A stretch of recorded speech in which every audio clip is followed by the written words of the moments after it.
Hi hello welcome to ಸುಚೀಸ್ ವಿಚಾರ YouTube channel. ಎಲ್ಲರೂ ಹೇಗಿದ್ದೀರಾ ಫ್ರೆಂಡ್ಸ್? ಐ ಹೋಪ್ ಎಲ್ಲರೂ ಚೆನ್ನಾಗಿದ್ದೀರಾ ಅಂತ ಅಂದ್ಕೊಂಡಿದ್ದೀನಿ. ನಾನು ಕೂಡ ತುಂಬಾ ಚೆನ್ನಾಗಿದ್ದೀನಿ. ಇವತ್ತಿನ ವಿಡಿಯೋ ಏನಿಲ್ಲ ಫ್ರೆಂಡ್ಸ್, ಹಾಗೆ ಬಸ್ಲೆ ಸಾಂಬಾರು ಮಾಡ್ತಾ ಇದ್ದೆ, ಹಾಗೆ ವಿಡಿಯೋ ಮಾಡಿಕೊಂಡೆ.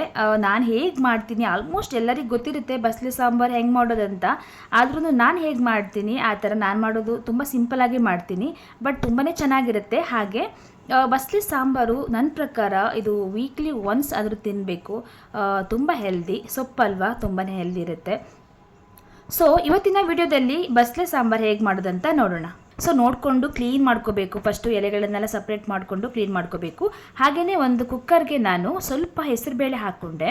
ಆ್ಯಕ್ಚುಲಿ ಏನು ಗೊತ್ತಾ, ಈ ಬಸ್ಲೆ ಸೊಪ್ಪು ಸಾಂಬಾರಿಗೆ ಹೆಸರುಬೇಳೆ ಹಾಕಿದರೆ ತುಂಬಾ ಚೆನ್ನಾಗಿರುತ್ತೆ. ಅದು ಒಂಥರ ಕಂಬೈನ್ ಆಗಿಬಿಟ್ಟು ಚೆನ್ನಾಗಿ ಟೇಸ್ಟ್ ಇರುತ್ತೆ. ಸೊ ನಾನು ಒಂದು ಮುಷ್ಟಿ ಆಗುವಷ್ಟು, ಸ್ವಲ್ಪ ಒಂದು ಮುಷ್ಟಿ ಅಂತ ಅಂದ್ಕೊಳ್ಳಿ, ಒಂದು ಮುಷ್ಟಿ ಆಗುವಷ್ಟು ಹೆಸರುಬೇಳೆನ ಹಾಕ್ಕೊಂಡೆ. ಅದನ್ನು ಚೆನ್ನಾಗಿ ತೊಳೆದ್ಬಿಟ್ಟು ಅದಕ್ಕೆ ನಾವು ಏನು ಕ್ಲೀನ್ ಮಾಡಿ ಇಟ್ಕೊಂಡಿದ್ದೀವಲ್ಲ ಬಸ್ಲೆ ಸೊಪ್ಪು ಇದೆಯಲ್ಲ ಅದನ್ನು ಆ್ಯಡ್ ಮಾಡಿಕೊಂಡು, ಆಮೇಲೆ ಈ ಬಸ್ಲೆ ಸೊಪ್ಪು ಸಾಂಬಾರನ್ನು ನೀವು ಬೇಕಾದರೆ ಕುಕ್ಕರಲ್ಲೂ ಕೂಡ ನೀವು ಕೂಸ್ಕೋಬೋದು, ಇಲ್ಲ ಅಂತ ಹೇಳಿದರೆ ಇಲ್ಲ ಓಪನ್ ಆಗಿ ನೀವು ಬೇಯಿಸ್ಕೋಬೋದು ಪಾತ್ರೆಯಲ್ಲೂ ಕೂಡ. ಇವಾಗ ಬಸ್ಲೆ ಸೊಪ್ಪನ್ನು ಬೇಯಿಸ್ಲಿಕ್ಕೆ ಎಲ್ಲ ರೆಡಿ ಆಯಿತು. ಇವಾಗ ನಾನು ಸ್ವಲ್ಪ ನೀರು ಹಾಕ್ಕೊಂಡೆ. ನೀರು ಹಾಕ್ಕೊಂಡ ನಂತರ ಇದಕ್ಕೆ ಸ್ವಲ್ಪ ಉಪ್ಪು ಹಾಕ್ಕೋಬೇಕು. ಉಪ್ಪು ನಾನು ಕಲ್ಲುಪ್ಪು ಹಾಕ್ಕೊಂಡೆ. ಇಲ್ಲಿ ಕಲ್ಲುಪ್ಪು ಹಾಕ್ಕೊಂಡು ಬೇಯಿಸಿದರೆ ಸ್ವಲ್ಪ ಸೊಪ್ಪಿಗೆ ಚೆನ್ನಾಗಿ ಉಪ್ಪು ಹಿಡಿಯುತ್ತೆ.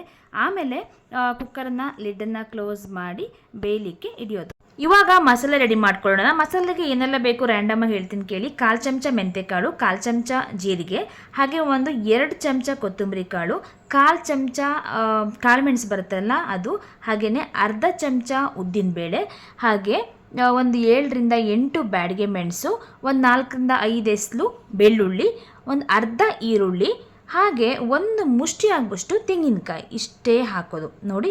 ಇದನ್ನು ನಾನು ಚೆನ್ನಾಗಿ ಫ್ರೈ ಮಾಡ್ಕೊತೀನಿ. ಮಾಡ್ಕೊಂಡ ನಂತರ ಅದನ್ನು ನೀವು ಒಂದು ಮಿಕ್ಸಿ ಜಾರಿಗೆ ಹಾಕ್ಕೊಂಡು ಗ್ರೈಂಡ್ ಮಾಡ್ಕೊಳ್ಳಿ, ಆಯಿತಾ. ಮಸಾಲೆ ರೆಡಿ ಆಗುತ್ತೆ. ಮಸಾಲೆ ರೆಡಿ ಆದ ನಂತರ ಇವಾಗ ನಾವು ಬೇಯಿಸ್ಕೊಂಡಿರುವ ಬಸ್ಲೆ ಸೊಪ್ಪು ಇದೆಯಲ್ಲ, ಬಸ್ಲೆ ಸೊಪ್ಪು ನಾನು ಆ್ಯಕ್ಚುಲಿ ಕುಕ್ಕರಲ್ಲಿ ಬೇಯಿಸ್ಕೊಂಡೆ, ತುಂಬ ಚೆನ್ನಾಗಿ ಬೆಂದಿದೆ. ಅದಕ್ಕೆ ನಾನು ಏನು ಮಸಾಲೆ ರೆಡಿ ಮಾಡ್ಕೊಂಡಿದ್ದೀನಿ ಅದನ್ನೆಲ್ಲ ಹಾಕಿ ನಾನು ಮಿಕ್ಸ್ ಮಾಡ್ತೀನಿ.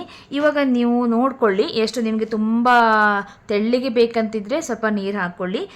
ಬಸ್ಲೆ ಸೊಪ್ಪು ಸಾಂಬಾರು ತುಂಬ ತೆಳ್ಳಗೆ ಮಾಡಿಕೊಂಡ್ರೆ ಅಷ್ಟು ಚೆನ್ನಾಗಿರಲ್ಲ, ಸ್ವಲ್ಪ ಮೀಡಿಯಮ್ ಆಗಿರಲಿ ನೋಡಿ. ಇವಾಗ ಕುದಿಸೋಕ್ಕಿಂತ ಮುಂಚೆ ಸ್ವಲ್ಪ ಉಪ್ಪು ಹಾಕ್ಕೊಳ್ಳಿ. ಉಪ್ಪು ನಾನು ಬೇಯಿಸ್ಕೋಬೇಕಾದ್ರೂ ಹಾಕ್ಕೊಂಡಿದ್ದೆ, ಸ್ವಲ್ಪ ಕಡಿಮೆ ಅಂತಿದ್ರೆ ಸ್ವಲ್ಪ ಆ್ಯಡ್ ಮಾಡ್ಕೊಳ್ಳಿ. ಹಾಗೆ ಲಿಡ್ಡನ್ನು ಕ್ಲೋಸ್ ಮಾಡಿ, ಫುಲ್ ಕ್ಲೋಸ್ ಮಾಡೋದು ಬೇಡ, ಹಾಗೆ ಮುಚ್ಚಿಡಿ ಸಾಕು. ಇವಾಗ ಕುದಿಬೇಕು. 5 ನಿಮಿಷ ಕುದಿಸಿದ ನಂತರ ನೋಡಿ ಇಷ್ಟು ಚೆನ್ನಾಗಿ ಕುದೀತಾ ಇದೆ. ಇವಾಗ ತುಂಬ ಚೆನ್ನಾಗಿ ಬರುತ್ತೆ ಬಸ್ಲೆ ಸೊಪ್ಪು ಸಾಂಬಾರು ಮಾತ್ರ. ನಾವು ಆ್ಯಕ್ಚುಲಿ ಹೇಳಬೇಕಂದ್ರೆ ಈ ಕುಂದಾಪುರ ಕಡೆ ನಾವೇನು ಮಾಡ್ತೀವಿ ಗೊತ್ತಾ, ಬಾಯ್ಲ್ಡ್ ರೈಸ್ ಇದೆಯಲ್ಲ, ಬಾಯ್ಲ್ಡ್ ರೈಸಿಗೆ ಬಸ್ಲೆ ಸೊಪ್ಪು ಸಾಂಬಾರು ತುಂಬಾ ಕಾಂಬಿನೇಷನ್ ಚೆನ್ನಾಗಿರುತ್ತೆ.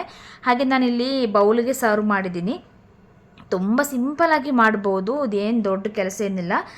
ಸ್ವಲ್ಪ ಕೆಲಸ ಅಂದರೆ ಸೊಪ್ಪನ್ನು ಸ್ವಲ್ಪ ನೀಟಾಗಿ ಕ್ಲೀನಾಗಿ ತೊಳ್ಕೊಂಡು ಅದನ್ನು ನಾವು ಕಟ್ ಮಾಡ್ಕೋಬೇಕು.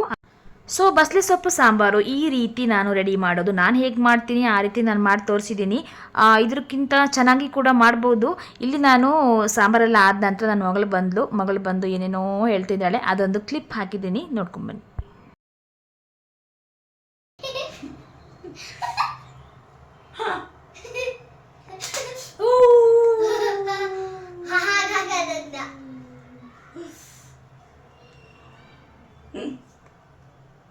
ತುಂಬಾ ನೋವಾಗುತ್ತೆ, ಅದು ಸ್ಪ್ರಿಂಗ್ ತರ ಇರುತ್ತೆ.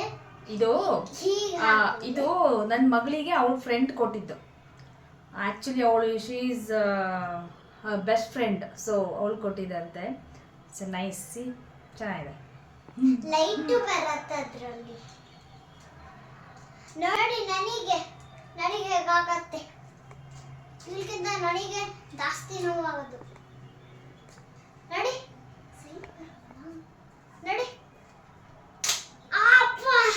ಸೊ ಇವತ್ತಿನ ಈ ವಿಡಿಯೋ ನಿಮಗೆ ಇಷ್ಟ ಆಗಿದೆ ಅಂತ ಅಂದ್ಕೊಂಡಿದ್ದೀನಿ. ಇಷ್ಟ ಆದರೆ ಇಷ್ಟೇ ಮಾಡಬೇಕು ಫ್ರೆಂಡ್ಸ್. ನನ್ನ ಚಾನಲನ್ನು ಸಬ್ಸ್ಕ್ರೈಬ್ ಮಾಡ್ಕೊಳ್ಳಿ, ಹಾಗೆಯೇ ಈ ವಿಡಿಯೋ ಲೈಕ್ ಮಾಡಿ, ಶೇರ್ ಮಾಡಿ, ಸಬ್ಸ್ಕ್ರೈಬ್ ಮಾಡಿ ಅಂತ ಕೇಳ್ಕೊಳ್ತಾ ಇವತ್ತಿನ ಈ ವಿಡಿಯೋವನ್ನು ಇಲ್ಲಿಗೆ ಮುಗಿಸ್ತಾ ಇದ್ದೀನಿ. Thank you all. Thanks for watching this video.